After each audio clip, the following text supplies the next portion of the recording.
ભાલા દોસ્તો, વિડીયોને અંત સુધી જરૂર જોજો, જોઈને તમારા પણ રૂવાડા ઊભા થઈ જશે। મારું નામ કાજલ છે। જ્યારે હું બાળકોને પાર્કમાં લઈ જતી ત્યારે એક માણસ મારા માથા પર હાથ ફેરવતો અને દુઆ આપતો। હું તે માણસને ગરીબ માનીને ક્યારેક તેને 700 રૂપિયા આપતી, પરંતુ એક દિવસ હું તે માણસને પૈસા આપવા લાગી તો તે બેહોશ થઈ ગયો। હું તેને કારમાં બેસાડી ઘરે લઈ આવી, પણ જ્યારે રાત થઈ ત્યારે મારા હોશ ઉડી ગયા, કારણ કે તે રાત તે એક યુવાન છોકરો હતો। પાર્કની બેન્ચ પર બેસી પોતાના જ સાથે વાતો કરતો હતો। લગભગ 29 વર્ષનો હતો। તે જોવામાં ખૂબ જ સુંદર હતો, પણ કદાચ પાગલ હતો કે પછી આશિક હતો। હું જ્યારથી મારા નવા બંગલામાં શિફ્ટ થઈ હતી, બાળકો મને રોજ બંગલા પાસેના નાના પાર્કમાં જવાની જીદ કરવા લાગ્યા। હું ઘરના બધા કામોમાંથી મુક્ત થઈને સાંજે બાળકોને બહાર લઈ જતી। બગીચામાં આવવાનો આજે મારો 3જો દિવસ હતો। જ્યારે હું તે માણસ તરફ જોઈ રહી હતી, તે રોજ એક જ બેન્ચ પર બેસીને પોતાની સાથે વાતો કરતો રહેતો। ક્યારેક તે હસતો અને ક્યારેક તે રડતો। નજીકમાં બાળકો ફૂટબોલ રમતા હતા, પણ તે દરેક વસ્તુથી બેધ્યાન થઈને પોતાની દુનિયામાં મગ્ન હતો। હું બેન્ચ પર બેસીને બાળકોને જોતી। તે માણસ મારી નજર સામેની બેન્ચ પર બેઠો રહેતો। તેના કપડાં જોઈને એવું લાગતું હતું કે તે ખૂબ જ ગરીબ છે। જૂના કપડાં પહેર્યા હતા। હું બાળકો સાથે જતી તો થોડો નાસ્તો સાથે લઈ જતી હતી। હું બાળકો તરફ જોઈ રહી હતી જ્યારે તે પાગલ માણસ ઊભો થયો અને મારી તરફ જોવા લાગ્યો અને મારી તરફ ચાલવા લાગ્યો। મને થોડી બીક પણ લાગી રહી હતી કે તે મારી તરફ કેમ આવી રહ્યો છે। વળી તે પાગલ હતો અને મને ડર હતો કે તે મને કોઈ નુકસાન પહોંચાડી શકે છે। હું ખૂબ જ નર્વસ હતી, પરંતુ તે માણસ મારી પાસે આવ્યો અને માથું ખંજવાળવા લાગ્યો। કહેવા લાગ્યો, "એ છોકરી, મને ખાવાનું આપો, મને બહુ ભૂખ લાગી છે।" આ સાંભળીને મારો ડર થોડો ઓછો થયો। શરૂઆતમાં તો મારો જીવ જ નીકળી ગયો હતો। કદાચ તે ભૂખ્યો હતો। મેં ટિફિનમાંથી તેને સેન્ડવિચ આપી। તે સેન્ડવિચ તેને તરત જ મારા હાથમાંથી લઈ લીધી અને કહેવા લાગ્યો, "તું બહુ સારી છે, નહીંતર જ્યારે પણ હું કોઈ પાસે ખાવાનું માંગું છું, ત્યારે તે મને મારે છે અને કહે છે, 'કામ કરીને ખા, તું તો યુવાન છો.'" મારું અનુમાન સાચું હતું। એ ગરીબ વ્યક્તિ પાગલ હતો। કદાચ તે માનસિક રીતે પણ ઠીક ન હતો। મેં પર્સમાંથી 500ની નોટ કાઢી અને તેને આપી, પણ મને ખબર નહોતી કે તે 500ની નોટ પકડીને મારી સાથે આવું કરી શકે છે। જ્યારે તેને મારા હાથમાં 500 રૂપિયાની નોટ જોઈ તો તે હાથના ઈશારાથી બોલ્યો નહીં, તેના બદલે તેણે કહ્યું, "મારે આ જોઈતું નથી." તેણે કહ્યું, "મને એક વધુ સેન્ડવિચ આપો." મેં આ સાંભળ્યું તો મને હેરાનગી થઈ। તે સેન્ડવિચનું નામ બરાબર લઈ રહ્યો હતો। મેં તેને બીજી સેન્ડવિચ આપી અને 500ની નોટ પણ આપી। મેં કહ્યું, "આ રાખ, તને ઉપયોગી થશે."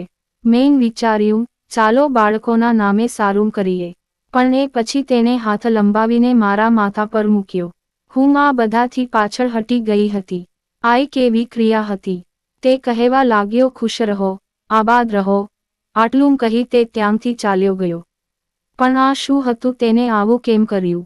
ન તો તે મારાથી મોટી કોઈ વ્યક્તિ હતી જે મારા માથા પર હાથ મૂકીને મને આશીર્વાદ આપતી અને ન તો કોઈ નેક વ્યક્તિ હતો।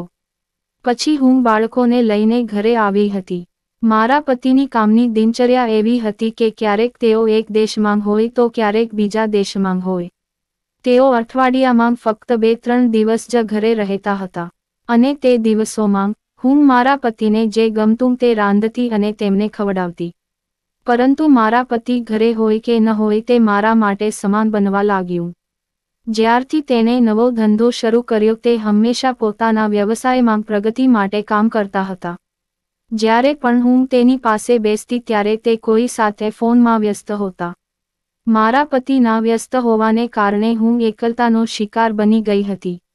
તેણે મને જરા પણ સમય આપ્યો ન હતો। મારા 2 બાળકો હતા, જે બંને શાળાએ જતા હતા। ઘરમાં દરેક કામ માટે નોકર હતા। પૈસાની કોઈ કમી નહોતી, કોઈ વસ્તુની કમી નહોતી। માત્ર એક જ વસ્તુનો અભાવ હતો, તે મારા પતિનો। મારા પતિના આગમન પહેલા હું સરસ તૈયાર થતી કે કદાચ તે મારી તરફ જોશે, મારી સાથે સમય વિતાવશે, પણ એવું કંઈ નહોતું। ધંધો અને પૈસા તેમના જીવનમાં બધું જ હતું. જ્યારે પણ હું ફરિયાદ કરતી ત્યારે તે કહેતા કે હું જે પણ કરું છું તે તારા અને બાળકો માટે જ કરું છું. જો હું કાલે પૈસા કમાઈશ તો તે તમારા લોકો માટે જ ઉપયોગી થશે. મેં તેને કહ્યું કે રોહન, બિઝનેસ સાથે તમારી મને અને બાળકોને પણ જરૂર છે. અને તમે જેટલી કમાણી કરો છો તે અમારા માટે ઘણી છે. પરંતુ મારી વાત પર તે મારી સામે જોવા લાગ્યા અને બોલ્યા, પણ આટલું મારા માટે કાફી નથી. મારે ઘણા પૈસા કમાવવા છે. હવે મારા રોહન સાથે ઝઘડા થવા લાગ્યા. મેં તેને વારંવાર કહ્યું કે મારે તેની જરૂર છે, પરંતુ તે સાંભળતો ન હતો. તે કહેવા લાગ્યા કે આ જ જીવન છે.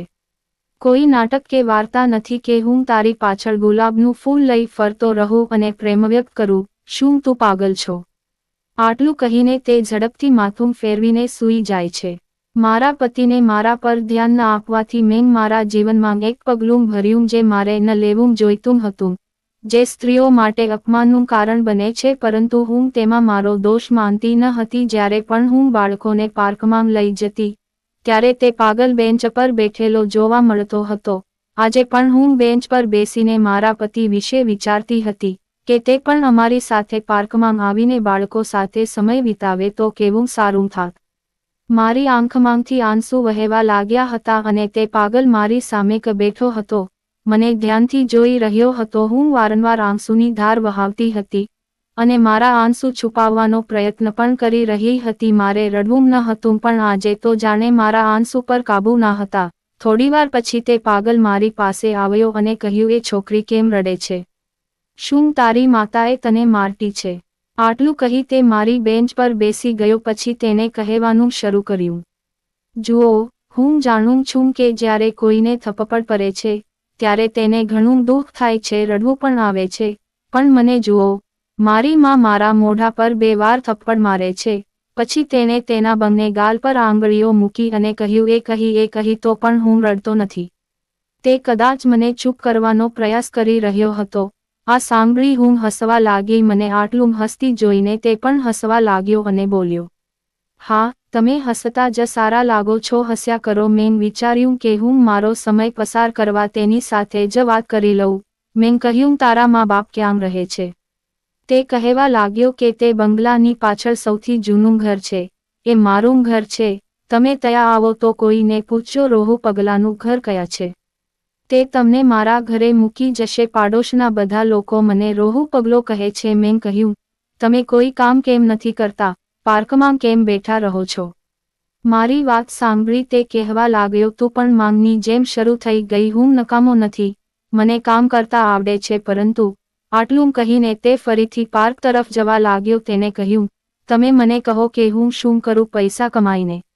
જીવનના 4 દિવસ છે, તેમાંથી 2 દિવસ વીતી ગયા છે. આ વર્ષે હું 30 વર્ષનો થઈશ. મેં કહ્યું, તારા ઘરમાં બીજું કોણ રહે છે? મારા પ્રશ્ન પર તે ઊંડા વિચારમાં પડી ગયો. મેં કહ્યું, શું થયું રોહુ? બોલ, તારા ઘરમાં બીજું કોણ છે? તારા કેટલા ભાઈ બહેનો છે? મારા સવાલ પર તેને ઊંડો શ્વાસ લીધો અને કહેવા લાગ્યો, તે જ યાદ કરું છું, ઘણા બધા ભાઈઓ છે. મને ગણતરી કેવી રીતે કરવી તે પણ ખબર નથી. 6-7 બહેન છે અને 4-5 ભાઈ. મેં કહ્યું, બધાથી મોટું? તેને કહ્યું, મોટું શું? બધાથી મોટો હું જ છું અને તમે જાણો છો મોટા બનવું એ સૌથી મોટું પાપ છે. માં કહે છે કામ કર, હું તને ઘરે મફતનો રોટલો તોડવા નહીં આપ. આટલું કહીને તે હસવા લાગ્યો અને કહેવા લાગ્યો, માતા વિચારેમ છે કે જો તે મને રોટલી નહીં આપે તો હું મરી જઈશ. ચાલો જોઈએ, જો માતા ન આપે તો તમે મને ખાવા માટે સેન્ડવિચ આપો છો તો આટલી મહેનત કરવાની શું જરૂર? કદાચ તે મહેનતથી ડરતો હતો. તેણે મને કહ્યું, જીવનના 4 દિવસ છે, આનંદ કરો અને મરી જાઓ. આટલ કહી તે ઊભો થયો.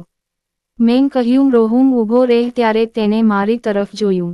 મેં કહ્યું, આ લો, તમારી માતાને આપજે અને તેમને કહે કે તે પૈસા કમાયા છે. તે હસવા લાગ્યો. પછી તે મારી પાસે આવ્યો અને મારા માથા પર હાથ મૂકીને કહેવા લાગ્યો, ખુશ રહો, આબાદ રહો. આટલું કહી ફરી તે ચાલ્યો ગયો. પણ મને થયું, મારા માથા પર હાથ મૂકીને તેને આવું કેમ કહ્યું? જો કે તે ઉંમરમાં મારાથી 2-3 વર્ષ જ નાનો હશે. ક્યારેક હું વિચારતી કે તે પાગલ થવાનો છે, નાટક કરે છે જેથી તેને કમાવવું ન પડે. પણ બીજે જ દિવસે મેં તે પાગલને જે કંઈ કરતા જોયો તે જોઈ મને આઘાત લાગ્યો. જો કે મારું ઘર પાર્કથી 15 મિનિટ દૂર હતું. હું જ્યારે પણ પાર્કમાં જતી ત્યારે તે યુવાન પાગલ માણસ ત્યાં પહેલેથી જ હતો અને તેના ત્યાંથી નીકળ્યા પછી જ હું બાળકો સાથે ઘરે જતી. બીજે દિવસે કોઈએ મારા બંગલાની ઘંટડી એવી રીતે વગાડી જાણે તે ભૂલી ગયો હોય કે તેણે ઘંટડી પર પણ હાથ રાખ્યો છે. મને ચોકીદાર પર ગુસ્સો આવવા લાગ્યો. મેં કહ્યું, આ પાગલ કોણ છે જે આવી રીતે ઘંટડી વગાડે છે? ચોકીદાર કહેવા લાગ્યો કે કોઈ પાગલ છે તે કહે છે કે તમારી માલકીનને બોલાવો, મારે તેની સાથે વાત કરવી છે. જ્યારે મેં કહ્યું કે અહીંથી નીકળી જાવ ત્યારે તે માન્યો નહીં. જ્યારે હું દરવાજેમાં આવી ત્યારે પાગલને જોઈને મને પહેલીવાર તેના પર ખૂબ ગુસ્સો આવ્યો. મેં કહ્યું, તમે અહીં કેવી રીતે આવ્યા? તેને કહ્યું, હું તમારું ઘર જાણું છું. મેં કહ્યું કે આ શું બદતમીજી છે, કોઈના ઘરે આ રીતે બેલ વગાડાય? આ સાંભળી થોડી વાર તે ચૂપ રહ્યો. પછી તેને કહ્યું, મને ભૂખ લાગી હતી તેથી મેં આજે તમારા ઘરે આવીને જમવાનું વિચાર્યું. મને એક ખબર ન હતી કે તેને મારા ઘરનું સરનામું કેવી રીતે ખબર પડી. પણ મને તેના પર બહુ ગુસ્સો આવ્યો. મેં કહ્યું, તમે અહીં રાહ જુઓ, હું નોકરાણી સાથે ભોજન મોકલી આપીશ. ચોકીદારે કહ્યું, મેડમ આ પાગલ છે. જો તમે તેને એકવાર ખવડાવશો તો તે દરરોજ અહીં ખાવા આવશે. તમે કહો તો હું તેને અહીંથી લાકડી વડે ભગાડું છું. મેં કહ્યું, ના રહેવા દો, હું જમવાનું મોકલાવું છું. પછી મેં એક નોકરાણીને તેને જમવાનું આપવા મોકલી. થોડી વાર પછી નોકરાણી ખોરાક લઈને પાછી આવી. મેં કહ્યું, શું થયું? તે પાગલે જમ્યું નહીં. તેને કહ્યું, હું બહાર ગઈ ત્યારે તે ચાલ્યો ગયો હતો. મને આશ્ચર્ય થયું કે તે જમવા આવ્યો તો જમ્યા વિના કેમ ચાલ્યો ગયો. થોડા સમય પછી મારા પતિ ઘરમાં પ્રવેશ્યા. તે કેનેડાથી પાછા આવ્યા હતા. હું તેને જોઈને જરાય ખુશ નહોતી કારણ કે કેનેડા જતાં પહેલાં તે મારી સાથે લડ્યા હતા. તેને મારી પરવા નહોતી તો હું શા માટે તેની પરવાહ કરતી? તે કહેવા લાગ્યા કે મને બહુ ભૂખ લાગી છે, ઝડપથી જમવાનું આપો. મેં નોકરાણીને ભોજન પીરસવાનું કહ્યું અને હું પોતે રૂમમાં ગઈ. પહેલા જ્યારે પણ મારા પતિ આવતા હતા ત્યારે હું તેના માટે ભોજનની વ્યવસ્થા કરતી અને જ્યારે તે જમવા બેસે ત્યારે હું સામેની ખુરશી પર બેસતી. પણ આજે હું રૂમમાં ચાલી ગઈ. મેં વિચાર્યું કે કદાચ મારો રવૈયો જોઈને મારા પતિના રવૈયામાં થોડો ફરક લાગશે, પણ તેમને કોઈ ફરક ન પડ્યો. તેને આ વાતનો ખ્યાલ પણ નહોતો. તે માત્ર મારી જ નહીં પણ તેના બાળકોની પણ સંપૂર્ણ અવગણના કરી રહ્યા હતા. બીજા દિવસે હું બાળકો સાથે પાર્કમાં ગઈ ત્યારે સામે પેલો પાગલ બેઠો હતો. પણ મને જોઈને તેને ગુસ્સાથી કપાળ પર હાથ માર્યો અને પોતાનો રંગ બદલી નાખ્યો, જાણે તે મારાથી નારાજ હોય. બાળકો ત્યાં રમવા લાગ્યા. હું મારી બેન્ચ પર બેસવાને બદલે હું પેલા પાગલની નજીક ગઈ. મને જોઈને તેણે પોતાનું વર્તન બદલી નાખ્યું. મેં કહ્યું, તને શું થયું રોહુ? તું કેમ મોઢું આવું કરે છે અને ખાધા વગર કેમ નીકળી ગયો? તે કહેવા લાગ્યો, તને શું? તું મારી સાથે ભિખારી જેવું વર્તન કરવા લાગી છે. હું તને મિત્ર માનીને ત્યાં આવ્યો હતો. મેં કહ્યું, હું ગુસ્સે હતી કારણ કે તમે બેલ ખૂબ જ ખરાબ રીતે વગાડી હતી. પછી મેં મારા ટિફિનમાંથી તેને સેન્ડવિચ આપી. પછી તેને મારી સાથે વાત કરવાનું શરૂ કર્યું. પણ આજે મેં પહેલીવાર જોયું કે તેને મારી સામે જોઈને વાત તો કરી પણ તેની આંખો આખા પાર્કમાં ફરતી હતી. આ બધું હજી પૂરું થયું ન હતું ત્યારે પાર્કમાં ઘણા હવલદાર હાથમાં હથિયાર લઈ આવી ગયા. આ જોઈ રોહુનો રંગ ઉડી ગયો. તેને સેન્ડવિચ ત્યાં જ ફેંકી દીધી અને એવી રીતે ભાગ્યો કે તેને જોઈને હવલદાર પણ ભાગવા લાગ્યો. તેનો પીછો કરવા લાગ્યા. પોલીસકર્મીઓએ જણાવ્યું હતું કે કોઈ તેની જગ્યા પરથી હટશે નહીં. તે એક નાનકડો પાર્ક હતો. રોહુ તેની દિવાલ કૂદી ભાગી ગયો તો 2 પોલીસ કોન્સ્ટેબલ તેની પાછળ દોડ્યા. તે રોહુને પકડવા માંગતા હતા. હવે મને ડર લાગવા માંડ્યો કે આ માણસ કોણ છે. પછી કોન્સ્ટેબલે મને અને પાર્કમાંના બધા લોકોને ભેગા કરવા માંડ્યા. એક પછી એક દરવાજો ખોલી બધાને મોકલવા લાગ્યા. હું પણ બાળકો સાથે ઘરે આવી. આ બધું જોઈને બાળકો પણ ડરી ગયા. મેં તેમને શબ્દોથી સાંત્વના આપી અને તેમને ખવડાવીને સુવડાવવા લાગી. પણ મારું ધ્યાન રોહુ તરફ જ હતું. શું તે ખરેખર પાગલ હતો? શું તે ચોર હતો? એક પછી એક સવાલ મારા મનમાં દોડી રહ્યા હતા પણ મારી પાસે કોઈ જવાબ નહોતો. બીજા દિવસે જ્યારે મેં મારા બાળકોને પાર્કમાં જવાનું કહ્યું ત્યારે તેઓએ ના પાડી. તેણે કહ્યું, અમને ડર લાગે છે, ત્યાં પોલીસ છે. મારું હૃદય બેચેન હતું. હું રોહુ વિશે જાણવા માંગતી હતી, પણ મને ખબર નથી કે હું તેના વિશે કેમ જાણવા માંગતી હતી. એટલા માટે હું એકલી પાર્કમાં ચાલી ગઈ હતી. સામેની બેન્ચ પર તે બેસતો હતો, પણ આજે તે ખાલી હતી. મારી આંખો આખા પાર્કમાં ડાબે અને જમણે ફરતી હતી. મેં આખા પાર્કમાં જોયું પણ તે ક્યાંય દેખાતો નહોતો. પણ તેને એકવાર મને કહ્યું હતું કે તે બંગલાની પાછળની ઝૂંપડપટ્ટીમાં રહે છે.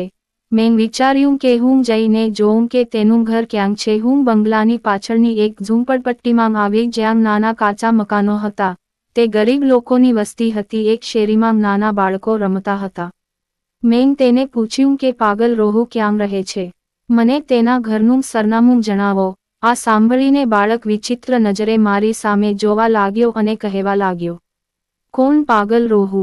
અમે કોઈને ઓળખતા નથી. મેં કહ્યું કે તે પાગલ માણસ છે. તેને મને તેનું સરનામું જણાવ્યું અને તે આ વિસ્તારમાં રહે છે, પરંતુ તેઓએ કહ્યું કે તેઓએ ક્યારેય આવા વ્યક્તિને જોયો નથી અને અમે આવા વ્યક્તિને ઓળખતા નથી અને અમે આ નામ પહેલીવાર સાંભળી રહ્યા છીએ. ત્યાં પહોંચી મેં ઘણા લોકોને રોહુ વિશે પૂછ્યું, પણ તેઓ અજાણ હતા. બધાએ કહ્યું આવી કોઈ વ્યક્તિ અહીં રહેતી નથી. મને આશ્ચર્ય થયું કે તેણે મને ફક્ત આ સરનામું આપ્યું હતું. પછી હું આ વિસ્તારમાંથી નીકળીને પોતાના ઘરે આવી હતી. 3 દિવસ વીતી ગયા હતા. હું દરરોજ પાર્કમાં જતી અને રોહુને શોધતી, પણ તે ન મળતો. 4 દિવસે જ્યારે હું પાર્ક ગઈ ત્યારે તે મારી સામે બેઠો હતો. હું ભાગતી તેની પાસે ગઈ અને તેને કહ્યું કે તમે 3 દિવસથી ક્યાં હતા? મારી વાત પર તેને કોઈ જવાબ ન આપ્યો. મારી વાત સાંભળીને એ મને જવાબ આપવાને બદલે ઊભો થઈ ગયો. કદાચ તે ત્યાંથી જવા માંગતો હતો, પણ ઠોકર મારીને પાર્કમાં પડી ગયો. તેને જોઈને મારા હોશ ઉડી ગયા. મેં મદદ માટે ઘણા યુવકોને બોલાવ્યા અને તેને મારી કારમાં હોસ્પિટલ લઈ ગઈ. ડોક્ટરે તેને ડ્રીપ લગાવી. તેમનું બીપી ઓછું હતું. મને લાગ્યું કે કદાચ તે 3 દિવસથી ભૂખ્યો અને તરસ્યો હશે, તેથી લો બીપીને કારણે તે બેભાન થઈ ગયો હતો. તે હજુ બેભાન હતો, પણ હું તેને મારા ઘરે લઈ આવી. મેં નોકરને કહ્યું કે તેને ગેસ્ટ રૂમમાં સુવડાવો, પણ રાત્રે મારી સાથે જે કાંઈ થયું તેનાથી હું ચોંકી ગઈ. રાત્રે જ્યારે હું બાળકોને સુવડાવી અને રૂમની બહાર આવી ત્યારે મારા રૂમનો દરવાજો બહારથી કોઈએ બંધ કરી દીધો હતો. આ જોઈને મને આશ્ચર્ય થયું કે મારા રૂમનો દરવાજો કેમ બંધ હતો.